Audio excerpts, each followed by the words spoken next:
On January 26, 2023, a man walked into the home of a grieving family in Northern Ireland. Their daughter had been murdered just over a month earlier, and the house still had that strange, heavy feeling that comes after a funeral, where people keep talking because silence feels worse. At some point, the man got up to leave, but when he walked out, he left his phone behind. About 40 minutes later, he came back, apologized, picked up the phone, and left again. But later, investigators would realize the phone had not just been sitting there. It had been recording. To understand why that mattered, you have to go back to the afternoon of Sunday, December 18, 2022. That day, 32-year-old Natalie McNally was at her parents' house in Craigavon, watching the World Cup final. Argentina and France were playing, and the whole thing had turned into one of those matches where even people who were not massive football fans kept looking up, reacting, laughing, and checking the score again because the game just would not settle. Natalie sat there with her family, warm inside the house, with the noise of the match in the background and Christmas sitting just a week away.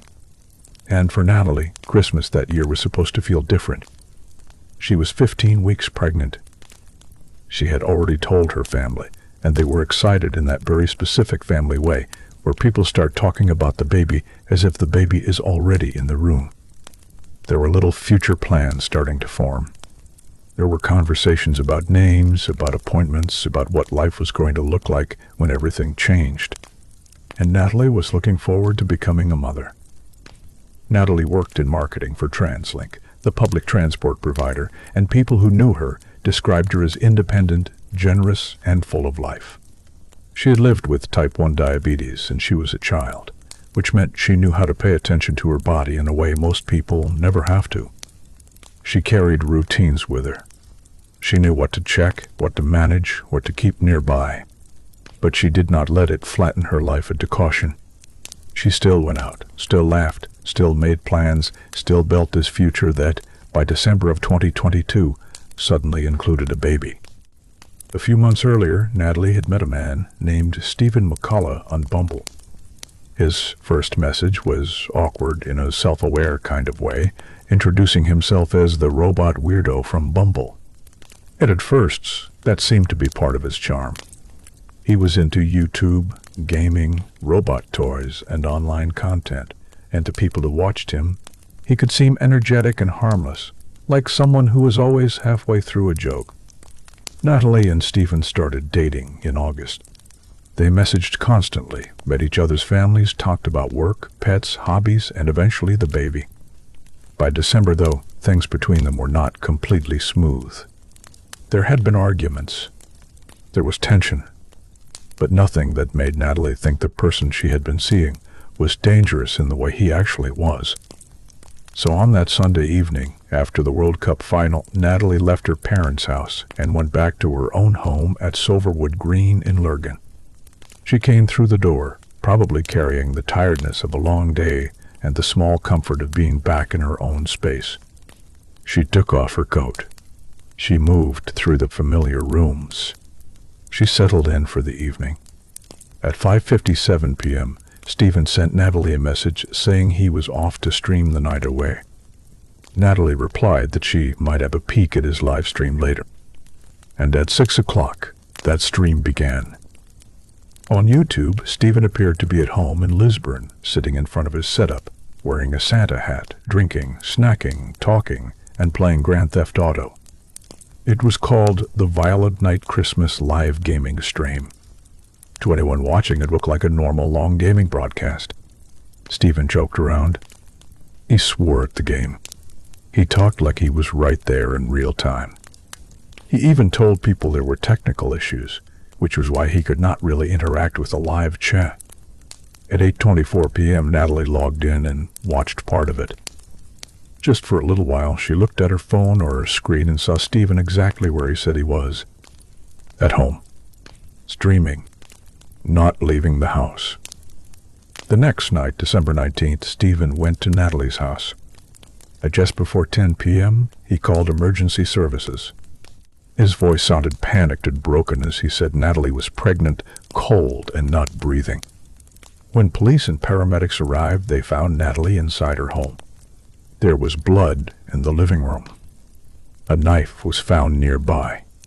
And very quickly it was obvious this was not a medical emergency. It was a murder scene. Detective Chief Inspector Neil McGuinness and the wider PSNI investigation team now had to work backwards from the worst possible starting point. A young pregnant woman had been killed inside her own home a week before Christmas, and there was no obvious sign that a stranger had forced their way in. So right away investigators had to ask the question that always hangs over cases like this. Who did Natalie trust enough to open the door to? Stephen was arrested at the scene. That made sense. He was the partner. He was there when police arrived. He had found the body, or at least said he had. And so investigators questioned him. But Stephen had an answer ready. He said he had been live streaming for 6 hours the night before. He had been at home in Lisburn. He had been on camera. He had been visible to his subscribers. He had an entire online audience that could place him away from Silverwood Green during the time Natalie was believed to have died. And on the surface, that was a very strong alibi. So, police released him. For Natalie's family, this meant the man who had been arrested at the house was suddenly no longer being treated like the person responsible. On Christmas Eve, they were told he was not a suspect. Then, on Christmas Day, Stephen came to the family home for Natalie's wake. Try to picture that room. A family that had just lost their daughter. Christmas decorations still around them because there had been no time for the world to stop being Christmas. People coming in and out, speaking softly, hugging, setting down cups of tea they barely drank. And Stephen came in as the grieving partner. The father of Natalie's unborn baby. The man who, as far as the family had been told, had been cleared. They comforted him. They let him say goodbye. But while that was happening, investigators were still working. They went through CCTV. They knocked doors. They traced movements. They looked at buses, taxis, streets, phones, and computers. And slowly a different picture started to form. Because on CCTV from the night of December 18th, there was a man moving through the route from Lisburn toward Lurgan. He had his face covered. He carried a bag. He wore gloves. And camera by camera, he seemed to move closer to Silverwood Green. At 8:51 p.m., investigators believed that man entered Natalie's house. At 9:31 p.m., they believed he left. Less than 20 minutes later, a man was seen getting into a taxi near Fajo's bar in Lurgan. And much later that night, around 11:12 p.m., CCTV near Stephen's home showed someone arriving back in Lisburn and throwing 2 items over a hedge. Then, at 11:16 p.m., Stephen's phone became active again. That mattered because during the entire supposed live stream, Stephen's phone had been inactive. No ordinary movement. No normal use. Nothing that really suggested a person was sitting there interacting with the world while supposedly broadcasting live. Still, the stream itself had to be examined. And this is where the case stopped being just a murder investigation and became something stranger. Cybercrime officers began looking at the video, the computer, the broadcasting software, and the pattern of activity around the file. And the more they looked, the more the stream began to feel wrong. There were places where, if the broadcast had really been live, there should have been background activity. There should have been signs of real-time interaction, real-time control, a person actually sitting there producing the thing as it happened. But the computer did not show that. The stream, investigators concluded, had not been live at all. It had been recorded days earlier. And that changed everything. Because now the thing that had protected Stephen was not protecting him anymore. Now it looked less like an alibi and more like a prop. A 6-hour digital decoy. And once investigators saw that, all the other strange pieces started to matter. Stephen had messaged Natalie after she was already dead, asking if she was okay. He had acted worried. He had ordered food. He had waited almost a full day before going to the house and calling for help. He had suggested Natalie's ex-partner was the only person who would harm her. And after he was released, he had kept himself close to the family. Then came the phone in the family home. On January 26th, Stephen visited Natalie's parents. He left his phone behind. Then he came back later to retrieve it. But the phone had made a recording while it sat there, apparently capturing the grieving family talking in their own home. For investigators, that was another small window into the shape of the deception. It looked like someone trying to hear what the family knew. Someone trying to find out whether they suspected him. On January 31st, 2023, police arrested Stephen again. And this time, when they questioned him, they confronted him with what the cyber investigators had found. They told him the stream could not have been live. They told him there was no user-generated activity on the computer during the hours he claimed to be broadcasting.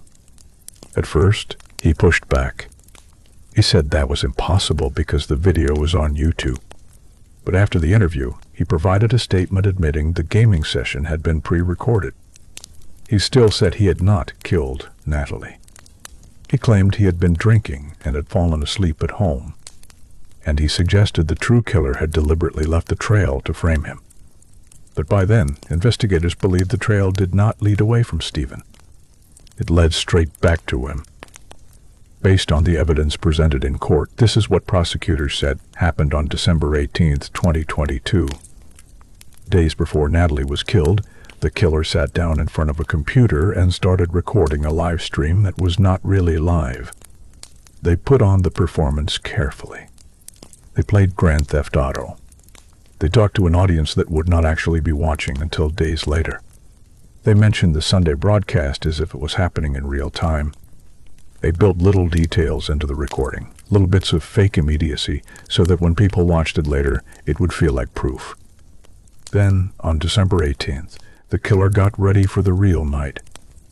They told people the stream would begin at 6. They messaged Natalie and said they were off to stream the night away.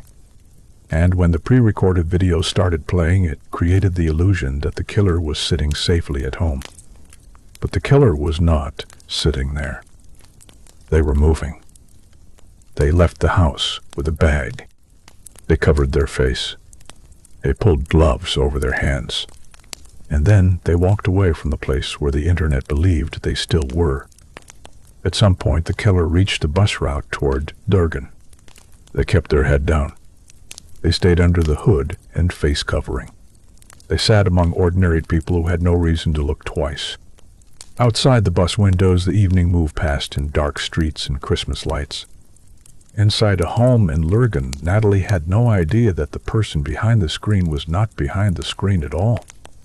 At 8:24 p.m., Natalie opened YouTube and watched part of the stream. She looked at the video and saw the killer apparently at home, joking and playing games. And because she had no reason to think the stream was fake, it must have looked like ordinary proof that he was exactly where he said he was. Then the killer kept coming. They got off the bus. They moved through Lurgan. Camera after camera caught pieces of that journey, a covered face, a bag, gloves, a figure crossing through the town and closing the distance to Silverwood Green. And at 8:51 p.m., the killer reached Natalie's house. Natalie opened the door. There was no sign of a forced entry, because she knew the person standing there. Maybe she stepped back to let them in. Maybe she said something ordinary. Maybe for a moment this still felt like a normal visit on a Sunday night, 1 week before Christmas, while the fake stream played miles away on the internet. Then the ordinary moment ended. The killer attacked Natalie inside her own home. She fought for her life. The attack was prolonged, and the injuries later showed violence to her neck, head, and body. Natalie was 32 years old. She was 15 weeks pregnant. She had spent that same day with her family, watching football, talking about the future, and carrying the quiet excitement of the life she was supposed to have next. By 9:31 p.m., the killer left the house. Outside, the night was still just a night. Cars moved. People went about their evening. And online, the fake live stream kept playing. The killer changed clothes. They made their way to a taxi. They traveled back toward Lisburn. And when they got near home, they threw 2 items over a hedge. Then the killer went back inside. At 11:16 p.m., their phone became active again. After midnight, the broadcast stopped. And only minutes later, the killer sent Natalie a message as if he might still answer. The next day, the killer kept performing. They messaged Natalie again, asking if she was okay. They said they were worried. They ordered food. They waited. And then, almost 24 hours after the attack, they went to Natalie's house and called emergency services, pretending to discover what they already knew was there. The killer was Stephen McCullagh, the man from the Bumble messages, the man who had called himself the robot weirdo, the man who had told Natalie he was off to stream the night away, the man whose video Natalie herself had watched while he was already on the move toward her home. Once Stephen was the answer, the entire case changed shape. The live stream was not an alibi. It was the center of the plan. The Santa hat, the snacks, the jokes, the comments about not leaving the house, even the supposed technical issue that stopped him from interacting properly with viewers, all of it became part of the deception. The inactivity on his phone was no longer a small technical detail. It was a gap where a person was not at home using a phone because, according to the prosecution, he was traveling to and from Lurgan. The CCTV was no longer just footage of an unknown covered man. It was the route of the killer. The taxi was no longer an unrelated late-night fare. It was the return journey. And the phone left in the family home was no longer just a mistake. It looked like one more attempt to stay ahead of the people he had already deceived. Stephen was charged with Natalie's murder on February 2nd, 2023. He denied killing her. His trial began at Belfast Crown Court in February of 2026 and lasted about 5 weeks.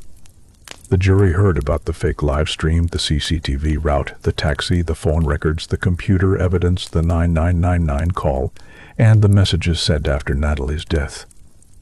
The prosecution argued that the murder was planned, calculated, and premeditated.